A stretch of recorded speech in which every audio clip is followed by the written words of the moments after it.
Chapter 15. More than a day's journey south on those same cliff tops, Martin and his friends camped for the night. Unable to risk a fire in strange and possibly hostile territory, they sprawled wearily at the edge of a small scrubby woodland that grew up almost to the cliff edge. Grum massaged his ample stomach as it gurgled plaintively. Excuse I. My tummy's a-thinking my mouth's is forgotten how to eat. Rose propped herself up on two paws. What I wouldn't give for a plain, ordinary oatmeal scone spread with honey right now. The scone hit Rose on the head, landing on the ground beneath her nose. She sat up, looking at it with astonishment. Where in the name of apples and acorns did that come from? Grum picked it up and took a bite. Brr! 'Tis still warm, and spreaded with honey, too. Hoy! Can I have one, too? Bellum called out cheekily into the darkness. No sooner had he spoken than a scone thudded on the ground by him. The hedgehog chuckled with delight, not questioning where the food came from. Bellum was a simple soul, practical, too. Go on, Martin. Have a go. Ask for one. The young mouse was standing alert and upright, Ambala's small sword in his paw. He peered into the darkness, murmuring, Yes, I'd like a scone with honey. Wouldn't mind something to drink, too. Strawberry cordial would be nice. The scone struck his footpaw. He did not see which direction it came from. As he bent to get it, a voice called out of the woods. Can have a scone, my dears, but I been throwing my good beakers about and spilling drinks hither and yon. Oh, no. Grum leaped up, waving his ladle, which he had retrieved from the pygmy shrews. I be knowing that speak. 'Tis a molar like I. The mole came plodding out of the darkness. She was dressed in an oversized mob cap and a huge flowery pinafore. I be nothing like you, maester. I be just like I, Polikin. She sat on the grass beside them, wiping her paws on the flowered apron and conversing as if she had always been there. My heart, 'twas an hot summer day today. It surely was.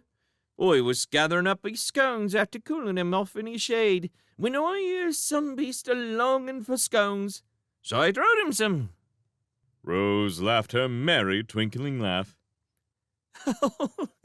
You're so kind, Polikin. Thank you. The mole stood up, dusting herself off busily. I expect you're well hungered and thirsty, too. Young'uns always are, particularly travellers. Come on in. Home with I. They introduced themselves and told Polikin their story as she led them to her dwelling in the wood. Grum looked up at it, hardly able to believe his eyes. My seasons! A molar living up in a tree! Polikin did actually live up in a tree. It was an old dead oak that had fallen at a crazy angle against a tall, rocky outcrop. The trunk was practically a stairway. They followed her up to a large, comfortable room built between three thick boughs. It was floored with driftwood and cordage and roofed with the same material, tightly chinked with moss, earth, and leaf packing to keep out wind and weather. The walls were formed by the foliage of the surrounding trees, skillfully woven together. They sat on a low, mossy branch, broad enough to be a bed, listening to Polikin chatter as she prepared their supper. I be all alone in the world now. Family growed, tribe gone. So I do as I do likes with myself, living in a tree, fearing no beast, and giving welcome to most. Aye. The supper, when it came, was little less than spectacular. Strawberry cordial, dandelion and burdock beer, and hot mint tea. From a small stone charcoal-fed oven, the homely mole produced a stew of carrot, turnip, peas, and leeks, a large cottage loaf, and a button mushroom turnover, garnished with parsley. From her larder came a dark, heavy fruit cake, with maple cream topping, and an assortment of wild-berry tartlets. She bustled about, laying them on the floor. Get thy jaws round that little lot. I always keeps victuals in plenty here. You'll be apprised at the visitors I gets, my dears. Conversation and talk went out of the leaf-screened windows as they applied themselves to the business of serious eating. Pollikins watched them, rocking back and forth on a springy bough and tapping her old digging claws together. Only when they had slowed down to the picking stage did she venture to speak. "The creatures you'm be a-looking for bain't past this ways." Rose sighed as she poured herself some of the fragrant mint tea. "I hope they're safe and well, Pollikin." The mole closed her eyes, nodding slowly. "Oh, they'm safe enough, and all right for a moment, missy. Never fret." Balaam stared at her curiously. How do you know? Still nodding and smiling, with closed eyes, the mole spoke. "I know lots of things, but I don't know why I knows them. Places, faces, happenings, and all manner of things run in and out of me own head, like bee folks in and out of the hives." Martin stared fixedly at the wise old mole, his food forgotten. Yes, I had a feeling when we first met that you were not ordinary. Pollikin shrugged, opening one eye to look at Martin. "I can't help it, meister. You'm be a warrior beast, liking thy daddy before you. That little knife bain't his sword. You'm got a long ways to go before your sword comes back to ye. Don't making you'm less of a warrior, though. I seen great brave warriors in my long seasons, but none like yourn, Martin." The mole went into a doze then. She talked no more. When they were finished eating, they lay back on the broad, comfortable bough and were soon asleep. Moonlight filtered through the leaves onto the faces of the four friends as they slumbered. Pollikin moved silently, touching each of their faces tenderly. She shook her head and wiped her eyes on the flowery apron. "Poor young'uns, so much happiness and sadness afore ye. If an only knowed, I be glad my seasons are near run, and I don't have to carry other beasts' lives around in me old head for long now." Martin opened his eyes to the song of small birds, with dawn's sun filtering green and gold through the leafy walls of the treehouse. Rising silently, he climbed down to the woodland floor. There was a cool spring rising out of the rocks, bubbling its way into a small pool. The young mouse swilled his face and paws, shaking away the droplets and drying off with a pawful of grass. Pollikin bustled past with a small rush basket. "Morning, Sir Martin. Looky, little mushrooms, celery, lettuce, and early hazelnutters, green uns, some dandelions, and crab apples." Balaam appeared, looking into the basket and nodding hungrily. They look lovely and fresh. The old mole wife slapped his paw away as he reached for a young button mushroom. "Grr, you'm young roga. Hold still till I make thy breakfast." Grum and Rose took a hurried wash at the spring. Shaking themselves dry, they scrambled swiftly back up to the treehouse for breakfast. Pollikin could work wonders with vegetables, and she did. They feasted on mushroom and celery soup, garnished with young dandelion petals, followed by the scone she had baked the day before, now well soaked through with honey. Rose poured crabapple cider for them as the old mole began outlining her luncheon menu. "I'll bake a great cake with the old plum and damson from my last autumn larder. Oh, and meadow cream aplenty to go with it." "I'm dreadful sorry, ma'am, but our husbands be gone before long." Grum's voice was heavy with regret. Pollikin wiped hefty digging claws on her apron. "Aye, so you shall, though I dearly wish you would stay here with you a while, perhaps 2 days or more." Rose sat next to the old mole wife, patting her back. "I wish we could stay here forever, Pollikin, but we must get to searching for my brother Brome and our friend Feldo. That is, if they still live." Pollikin sighed. "I told you last night, missy. They two be alive and well. Don't ask me how I knows, 'cause I couldn't tell ye, but take my word, I knows it for sure. You'm 3 creeters be best travelling straight for Noonvale. Stay away from me vermin fort. Bad fortune awaits ye there if in your return. Martin leaned forward. What sort of bad fortune, Polikin? The old one closed her eyes, rocking back and forth.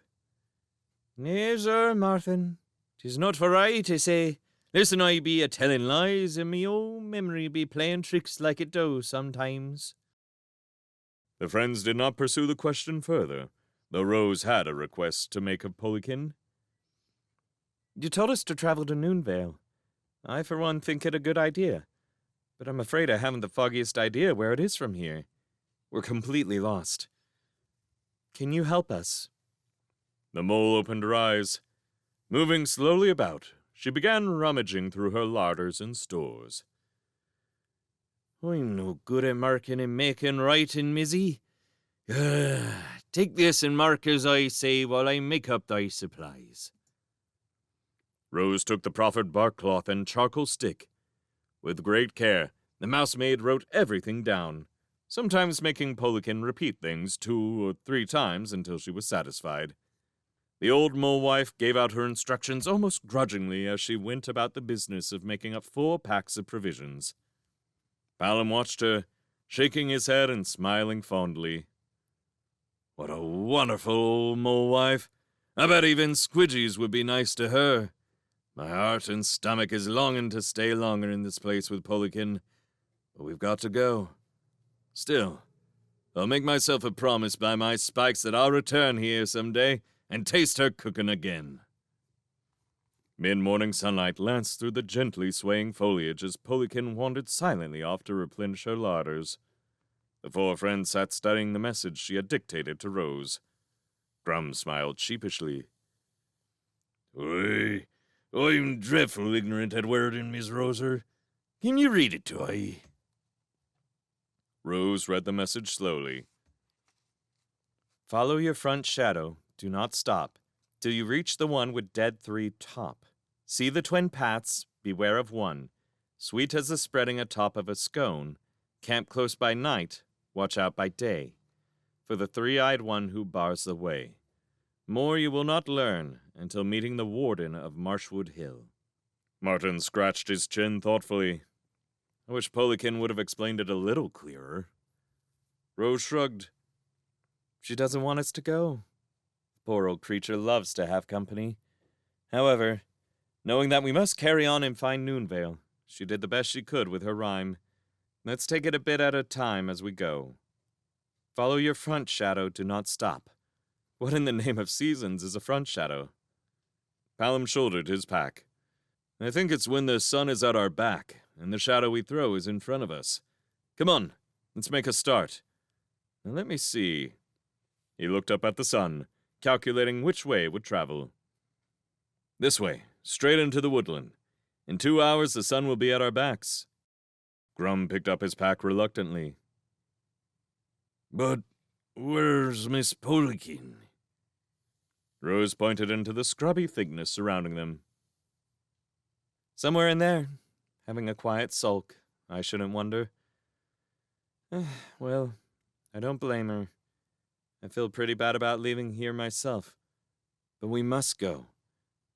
I'll sing her farewell. She'll hear it, I'm sure. The friends set off into the warm midday. Martin kept his eyes on the country ahead, listening admiringly to Rose's beautiful singing voice. Goodbye, my friend, and thank you, thank you, thank you. It makes me sad to leave you upon this summer day. Don't shed a tear or cry now. Goodbye now, goodbye now. I'm sure I'll see you somehow if I pass by this way. For the seasons don't foretell who must stay or say farewell, and I must find out what lies beyond this place. But I know deep in my heart we are never far apart, while I have a memory of your smiling face. Goodbye, my friend, and thank you, thank you, thank you. Your kindness guides me ever as I go on my way.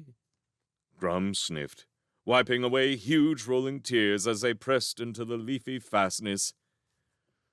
There breaks my heart. You reckons ye heard his song, Palom? Martin pointed swiftly to a patch of rustling ferns. They caught a glimpse of flowered apron disappearing. Don't fret, Grum. She heard Rose's song. Look! 4 slices of plum and damson cake spread thick with meadow cream, affixed to the drooping branch of a hawthorn, hung bobbing in their path like strange fruit. Grum picked one. Sitting down on the ground, he began eating, smiling through the tears that coursed openly down his homely face. My heart, but she's a wonderful creature. I'd be fair proud to be a child of that there mola.